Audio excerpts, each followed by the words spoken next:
আসসালামু আলাইকুম। আপনাদের সবাইকে কুকিং অ্যান্ড বেকিং পেজে স্বাগতম। আমি এই প্রথম আমার ভিডিওতে ভয়েস দিচ্ছি আমার নিজের। আমার কথার মধ্যে ভুল হয়ে থাকলে আপনারা সবাই আমাকে ক্ষমা করে দিবেন। আজকে আমি আপনাদেরকে একটা 2 পাউন্ডের চকলেট কেকের ডিজাইন করে দেখাবো।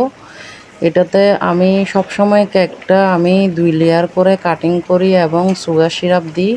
প্রথম লেয়ারে ক্রিম দিয়ে পরিমাণ মতো উপরের লেয়ারটা বসাই দিই। আবার উপরের লেয়ারও সুগার সিরাপ দিয়ে একটু ক্রিম দিয়ে ক্রাম কোট করে 5 মিনিটের জন্য আমি ফ্রিজে রেখে দিই। এখন একটা পাইপিং ব্যাগের সাহায্যে আমি ক্রিমটা কেকের চারিদিকে লাগিয়ে দিব। চারিদিকে লাগিয়ে এখন আমি একটা প্যালেট নাইফের সাহায্যে এটাকে আমি ফিনিশিং দিয়ে নিব।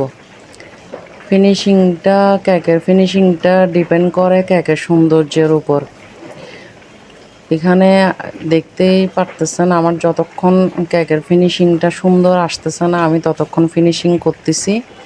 আপনারা যারা নতুন নতুন কাজ শিখতেছেন কেকের, তারা এভাবে পাইপিং ব্যাগে ক্রিম দিয়ে কেকটাকে ফিনিশিং করতে পারেন, তাহলে সহজে ফিনিশিং করে ফেলতে পারবেন। এই চকলেট গানাশটা হচ্ছে যে মূলত আমি কিছু চকলেট এবং হুইপিং ক্রিম দিয়ে গরম পানির উপরে বসিয়ে করে নিয়েছি। এই চকলেট গানাশটা একটু লিকুইড হবে, আর আমি কেকের চারিদিকে এই চকলেট গানাশটা চামচের সাহায্যে দিয়ে দিব। আপনারা চাইলে পাইপিং ব্যাগের সাহায্যেও দিতে পারবেন। ড্রিপিংটা দিলে কেকের সৌন্দর্যটা আরও বেড়ে যায়।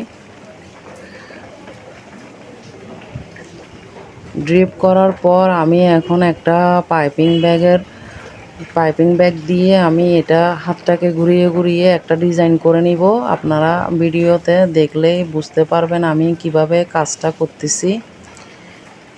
এভাবে করে আমি একটা টুথপিক দিয়ে একবার এই পাশ থেকে টানবো, আরেকবার এই পাশ থেকে একবার টেনে টেনে চলে যাব, আবার উল্টার দিকে টুথপিকটাকে উল্টা পাশে করে এভাবে টান দিব। একদম আলতো হাত দিয়েই টানতে হবে।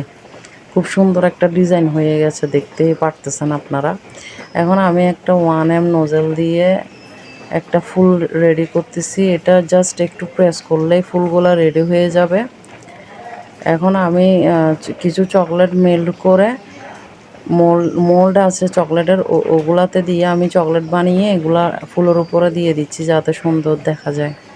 আমার ভিডিওটা ভালো লাগলে আমার ভিডিওতে লাইক শেয়ার